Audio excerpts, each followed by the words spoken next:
آج کی ماشاءاللہ شادی کے بارے میں آپ کا کیا تبصرہ ہے، کیسا لگا آپ کو؟ اور یہ جو کلچر شادی تھی ماشاءاللہ، نہ کوئی ڈھول بجا دھماکہ اور نہ کوئی گیدرنگ مکس گیدرنگ جسے کہتے ہیں، خواتین کا بالکل ہی ایک سیپریٹ انتظام ہے، سیپریٹ کیا کوئی راستے بھی ایک نہیں ہے، بالکل ہی الگ ہی انتظام ہے۔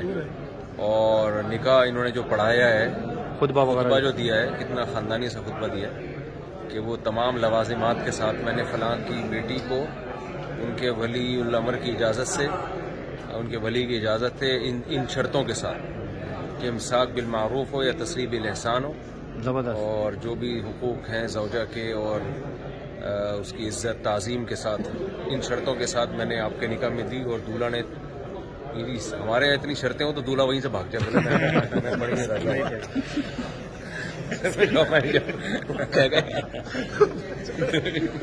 تو وہ پھر بھی دولہا کے حوصلے کو داد ہے، اتنی شرطوں کے ساتھ اس نے قبولا۔ اچھا، اور جو کلچرل لیول پر جو ان کی ایک جو آپ نے دیکھا، اس کے ہاتھ میں لاٹھیاں ہیں، میں سمجھا شاید دولہا نے نہیں قبولا تو پتا چلا جی ان کا کلچر ہے یہ۔ اور ڈریسنگ سب کی کتنی ایک ماشاءاللہ کہ اسلامی ڈریس، بالکل سادہ بالکل، اور اس کے بعد پھر کھجور کے، اس کے بعد سب کو جناب انہوں نے وہ کھجور کا بنا ہوا حلوہ۔ اچھا، کھانا ٹوٹلی لڑکے والوں کی طرف سے، یہ بھی رپورٹ ملی ہمیں، تو یہ اچھی چیزیں، جہیز ویز نہیں ہے۔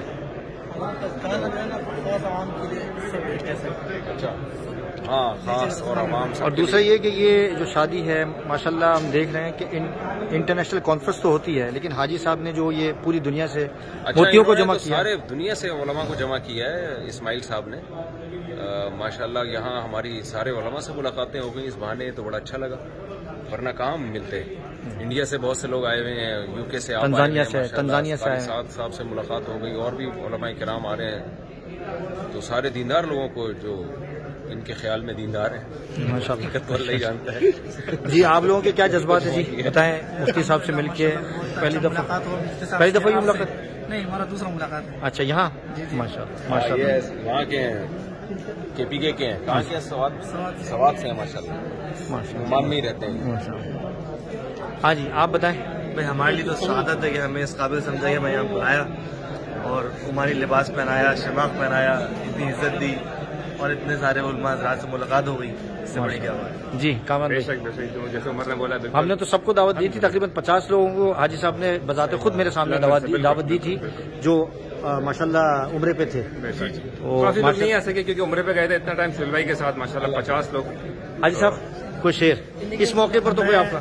میں یہ شعر جو ہے حاجی عبدالحمید صاحب کی نظر کروں گا جی، کہ اب جس کا جی چاہے وہی پائے روشنی، اب جس کا جی چاہے وہی پائے روشنی، ہم نے دل جلا کر سر عام رکھ دیا۔ سبحان اللہ، جزاک اللہ، اللہ تعالیٰ خوش رکھے، آباد رکھے، اور اس شادی کو کامیاب فرمائے، اور آپ کی حاضری کو اور ہماری اس شادی کی برکت سے ہماری سب کی مغفرت فرمائے۔